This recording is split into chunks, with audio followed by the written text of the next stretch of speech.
آرمان و غزاله. بعضی وقتا یه لحظه، فقط یه لحظه کافیه که همه چیز عوض بشه. یه نگاه، یه حرف، یه تصمیم و بعد انگار دنیا دور سرت میچرخه.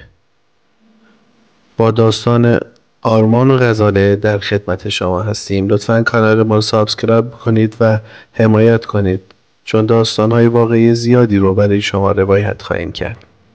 داستان غزاله و آرمان برام یه همچین حسیه. هنوزم که بهش فکر میکنم انگار قلبم میخواد فریاد بزنه. چرا اینجوری شد؟ بذار تعریف کنم. انگار خودم وسط اون روز سرد پاییزی تو تهران بودم با غزاله و آرمان تو اون خونه‌ای که همه چیز توش گم شده بود. تصور کن یه دختر 19 ساله، غزاله شکور با چشمان پر از برق، موهای بلند که زیر شال رنگیش بازی میکنن. میگن وقتی میخندید انگار همه قصه های دنیا یادت میره. عاشق موسیقی بود، عاشق حرف زدن، عاشق زندگی و آرمان عبدالعالی، یک پسر جوان با یک لبخند شیطون که انگار فقط برای غزاله نگهش میداشت. این دوتا قلبشون برای هم میزد. از اون عشقای پر آتیش که فکر میکنی هیچ چیز نمیتونه خاموشش کنه، ولی گاهی همون آتیش خودت رو میسوزونه. 12 اسفند 92 بود. غزاله کوله پشتش رو انداخت رو دوشش. یک پیام به دوستش فرستاد و گفت میرم پیش آرمان، یه چیزی با هم حل کنیم. خونه آرمان تو شهرک غرب بود، یه جای شیک با پنجرهای بزرگ که غروب تهران ازشون پیداست. ساعت حوالی 5 بود. غزاله زنگ خونه رو زد. آرمان در رو باز کرد. میتونم ببینمش؟ با یک تیشرت ساده، موهای به هم ریخته، داره به غزاله لبخند میزد. غزاله رفت تو و بعد انگار در اون خونه برای همیشه بسته شد. خانواده غزاله تا شب منتظرش بودن.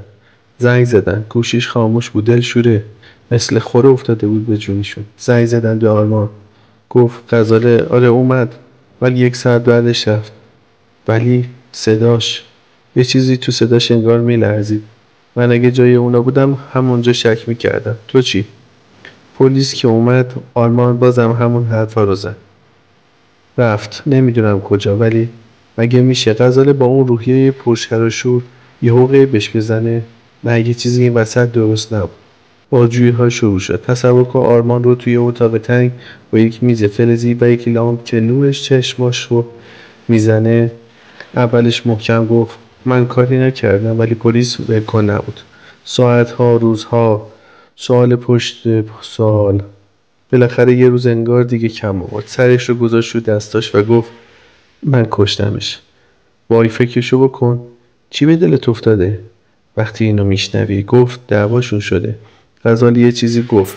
آرمان عصبانی شده، گفت با یه میله آهنی زده تو سرش. غزاله افتاده دیگه، نفس نکشیده. بعد تو اوج وحشت جنازه رو تو یک چمدون بریده تو خیابون انداخته تو سطل زباله. هنوزم که بهش فکر میکنم بدنم یخ میزنه. ولی بدتر از همه چی جنازه غزاله هیچ وقت پیدا نشد. هیچ وقت. این شد که همه چیز مثل یک کابوس گنگ شد. آرمان یه روز میگفت کشتم، یه روز میگفت نه زنده است. خانواده غزاله، مادرش، باباش انگار داشتن با یک روح زندگی میکردن. تو دادگاه مادر غزاله با چشمان قرمز فقط یه چیز میگفت دخترم کجاست؟ بگو. من خودم نمیتونم اون درد رو تصور کنم، تو میتونی؟ دادگاه انگار یک نمایش پر از اشک و فریاد بود. آرمان وسط سالن با یک کت خاکستری گاهی به زمین نگاه میکرد، گاهی به قاضی. وکیلش داد میزد بدون جنازه چه مدرکی دارید؟ ولی قاضی انگار فقط یه چیز میدید، اعترافهای آرمان. مردم تو رسانه ها، تو خیابون همه نظر میدادن. یکی میگفت آرمان قاتله، یکی میگفت نه، شاید غزاله فرار کرده. من خودم نمیدونستم چی باور کنم. 7 سال آرمان تو زندان اوین منتظر بود. میگن این شبایی که خوابش نمیبرد به دیوار سلولش زل میزد. شاید به غزاله فکر میکرد، به اون روز، به اون لحظه که همه چیز خراب شد. خانواده غزاله اما نبخشیدن. گفتن تا حقیقت رو نگن آروم نمیگیرن.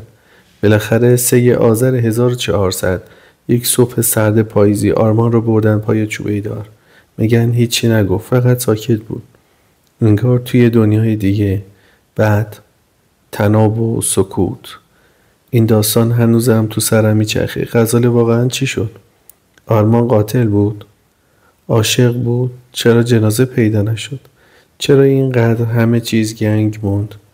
من گاهی به غزاله فکر میکنم، به اون لبخندش، به آرمان که شاید یه لحظه گم شد و دیگه راه برگشت نداشت. به خانواده‌ای که دارن با یک زخم باز زندگی میکنن. این یک قصه عاشقانه بود، یک جنایت بود، یک راز بود. تو بگو اگه جای من بودی تو دلت چی میگذشت؟ امیدوارم که از این داستان لذت کافی رو برده باشید. کانال ما رو سابسکرایب بکنید. منتظر دیدگاه ها و نظراتتون هستم.